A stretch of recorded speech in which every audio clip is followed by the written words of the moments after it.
I'm curious as to Jim's opinion on why Brian Clark did not have a more successful career in the WWE and how Jim Cornette would have booked him differently while there if he could have had creative control. Obviously, the character they developed for him was flat out horrible, but he had the right size, look, and was actually quite agile for a guy of his size. He seems like he could have been a top heel to rival the promotion's top baby faces, but he never really made it out of being a mid-card wrestler. Gimmick and timing. Here's the thing.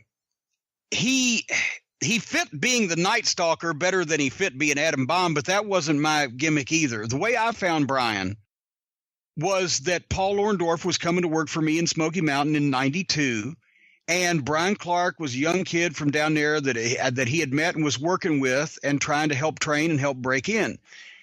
And he said, well, he can drive me up, one of those deals. Can you use him? Well, of course I can, because I've also got Kevin Sullivan getting involved in some shit, and I need, freaks for Kevin Sullivan. Then here's the Night Stalker. That's the name he already had. I didn't give it to him. And I like to just find the Night Stalker, and this big, huge he looked tremendous, but he was just green, as you would expect, because he was a rookie. So being around Kevin, being around Paul, having a spot in Smoky Mountain, being around those guys in the locker room, he started picking, getting some experience, and we were able to give him some work. And then obviously, when Paul went to work for WCW, he put a word in and they brought him down there, and that was the worst time for anybody to go to WCW. I think he was there for a short period of time. Was it just a short period of time? I remember seeing him on their screen. Managed by Ox Baker. Well, there you have it. But then, he got on Vince's radar because obviously that year, especially, Vince is seeing our TV. So no, as a matter of fact, he went from me to Vince, did he not? He did. Paul, but that's right. Paul had gotten him a spot in WCW, and they were kind of botching him up, and then I took him, and then, he's on Vince's radar, so but they make him Adam Bomb. And so here's a guy who's just been in the business for a year or two, and he's got he loved the gimmick. He got it tattooed on his arm. When he showed me that, I said, you may regret that here, not too distant future.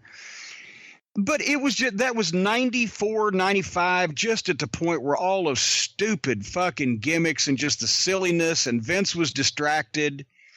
And I have a feeling that, I hate to say it, but I have a feeling that Bruce and Pat, that one word name, may have been coming up with some of the occupations. I don't fucking know. Or they were leaving it to creative services, because they're the ones that came up with Chili McFreeze for Steve Austin. I never even met creative services.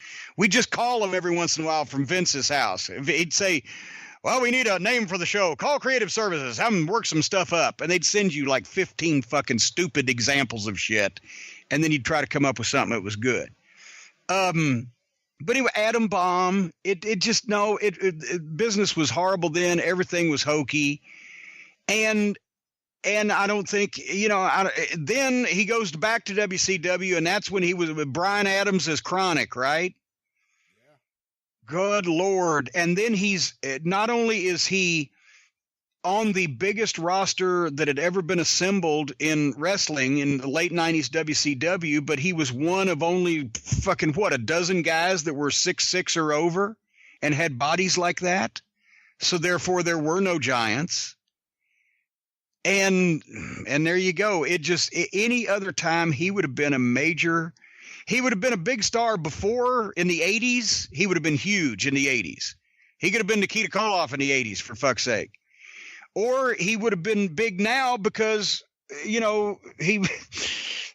he's still a lot farther along than most guys are these days, because the guys on the main roster have only worked the NXT, and then they go on the road 3 days a week in the big show. They haven't been anywhere. Brian at least had been some places. So, but when he got in, it was and the gimmicks he was given was just fucking death.